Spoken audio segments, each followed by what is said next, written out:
Hey, it's Jordan. I'm here at Trafalgar Square. I'm with Tom from the National Health Service, which has really come into play now as Trump is here for the NATO summit. Absolutely. And it seems like what I call the United Corporations of America is trying to get their hands on your great healthcare system. Can you kind of talk about what you guys are trying to do here? If you could show the knife on NHS and an image of President Trump.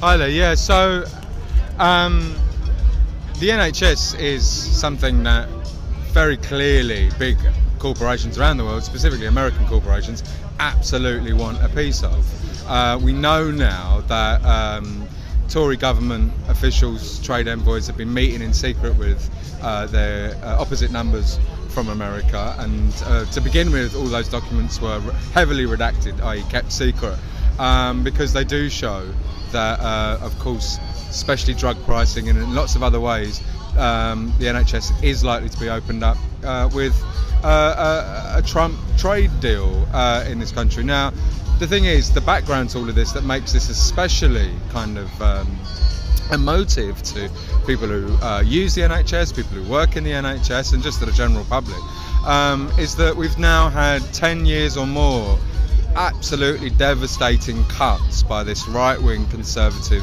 Tory government.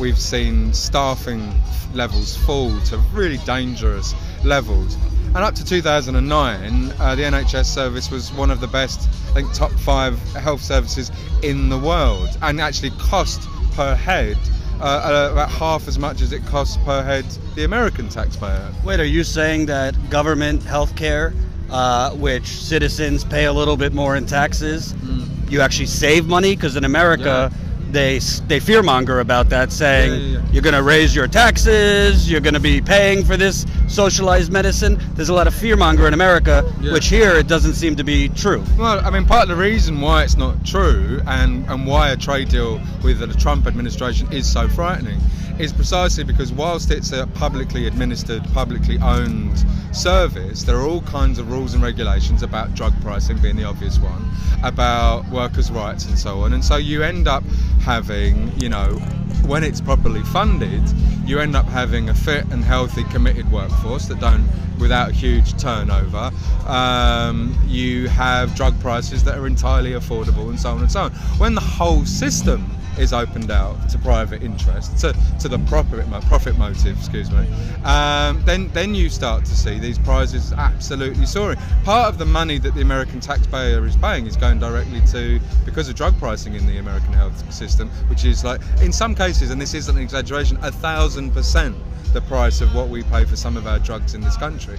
That's why it's so inefficient, if you like, cost-wise. And just so the audience understands, Trump and the pharmaceutical companies in America are trying to gain access to the marketplace here, so that essentially drugs that currently have price controls through the NHS and the NHS's ability to negotiate drug prices, what Trump and the pharmaceutical companies here are trying to do is basically pull back those price controls. Yeah, I mean, it's somewhere in one of the documents there's a commitment from one of the US trade envoys saying, total liberalisation of drug prices and so on. I mean, it's the idea that essentially what is in a mainstream Western capitalist democracy, this gorgeous, gaping, great big contradiction that a kind of socialist institution can and does work really, really well, is in itself ideologically an anathema to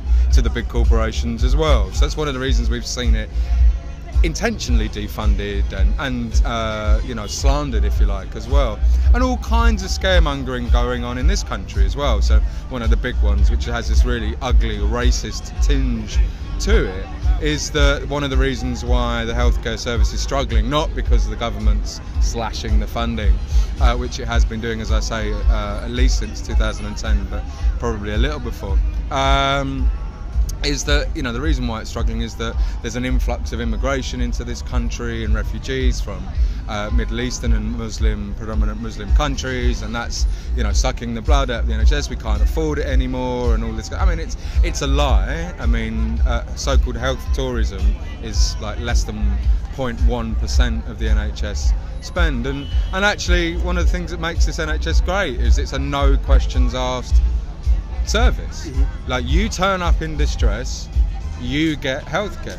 Nobody wants to see your passport number and so on until they've got a reason to, as of late, doubt it because of the new thing. Now, I've been in the States, and a friend of mine was sick, and we were in Hollywood Presbyterian, which has got its nice bit upstairs and its terrible bit downstairs for the plebeians like ourselves. And somebody comes around, as you guys will know, with a clipboard and asks how you're going to pay and all this kind of stuff. I mean, for people in this country, whether you're on the left or on the right or wherever it is you sit politically, that kind of thing is horrifying, and something that we're really fighting really hard to defend in this country. It's not how it works here. So if some people come over to get, to give birth, for example, for free, like, it's one of the great things about the NHS that can happen. And as I say, while it's only costing less than 0.1%, hey. But it also is interesting to me because what you're describing basically is America and the pharmaceutical companies trying to privatize a foreign government system, because it seems that in the UK, like America, there is a really exploding progressive movement, a workers' rights movement. Absolutely. And essentially their response to that, it seems the Tories in this case, is to try and privatize and to try and squash the workers' revolt, so to speak. Because even before privatization attempts from America to try and gain access to marketplace here, you were saying, I mean, the Tories have been defunding this. So when you basically did try and demolish your own system, you could then say, oh, it doesn't work. We need, it's basically you're destroying your own system to then privatize it. Exactly that. And that is the case that we've been making for a long time now. It is very much intentional. The whole austerity program, which is, I'm not sure, to be honest, whether or not it's a buzzword or not in the States so much, but certainly through all the mainstream European countries, austerity has been, post 2008 crash, has been perversely the way that governments are trying to fix the problem of so-called overspending. And then right at the centre of that is a total lie, is the idea that the 2008 banking crisis was caused by government overspending and not by banks and speculating on mortgages and loans and all the rest of it, as we know is the case. And so ordinary working people have been, in Europe at least, have been forced to pay for this crisis. And it's kind of disaster capitalism, but it's disasters that are totally engineered in this case. So yeah, absolutely, you devastate social services, you devastate the welfare state. Let's make no bones about Britain. Britain is not a socialist society, but since 1945, in what was an absolute landslide election, what we refer to as the car key election in 1945, straight after the Second World War, a huge amount of very socialistic or left-leaning or certainly welfare-focused institutions were set up, and for a long time the railways, the coal, the steel, obviously the National Health Service, to a much greater degree education services and so on, all of higher education were in public hands. So you had a kind of a mixed economy, and since the late 70s that's been piece by piece by piece by piece stripped back. And what we're seeing with this sort of threat of a trade deal with Trump is not kind of a brand new thing that we're seeing as a brand new threat coming over the horizon that we're not seeing at home already. It's very much a continuation of what's been happening in kind of neoliberal governments carrying out their kind of normal business over the last 10 years nearly. Austerity is ideological, defunding the NHS is ideological, and it is absolutely, as you say, it's there to say this is failing, and because it's failing, obviously it doesn't work anymore, and because it doesn't work anymore, we've got to sell it off. And can I ask you, in America right now in the presidential election, which obviously starts like 2 years before, there are candidates like Joe Biden, Pete Buttigieg, I don't know if you're familiar, who are pushing this narrative that people like Bernie Sanders, who want to nationalize the healthcare system, are taking away your choice. They're taking away your choice to have private health insurance. Do you and other citizens here feel like you don't have a choice in healthcare because you can't go get private insurance? That's such an interesting question, because no, of course we don't. Bemoan. Like, do you have a choice in doctors you see and things like that? I mean, no, not really. But like, this is the point of a well-funded NHS. Like, it works. So, I live in a quite, densely populated working class area in East London. I can walk to my local general practice surgery in 2 minutes. Sometimes, and these days the waiting times have been going up and up, which is a pain. But it's really good. It's one of the best trained sets of staff in the world.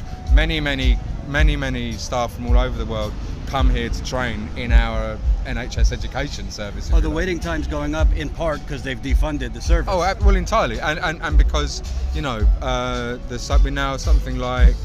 I'm going to forget the numbers, but we're at least 500,000 nurses short, we're 100,000 doctors short, a portion of that are general practitioners, doctors, so that there's less staff, wages have been squeezed, they've been frozen now for the last 9 years, so that's a real term pay cut with inflation. So, you're not waiting for 6 months to go to the doctor. No, not at all. I mean, so sometimes you try and phone up for an appointment and it might be a couple of weeks. Now that's outrageous. Do you see what I mean? And we're fighting to save the NHS precisely because that's exactly what's happening, and it didn't used to be the case. I'm only in my late 30s, but it's not like I've always had this awful failing system. Until very recently, the NHS has always functioned incredibly well. You have an accident, you walk into the A&E department, you might have to wait a few hours, as you would anywhere in the world, I'm sure, but then you will be patched up and given the best care possible for free, without any questions asked, because you're a person. Can you say that one more time? Because you're a person. Yeah. Hope you enjoyed that last video. Hop on over to statuscoup.com where you can sign up for our email list and become a member for as low as $5 to $10 a month. Membership is how we grow. That's statuscoup.com/join. And remember, join our email list so we can grow the revolution with you.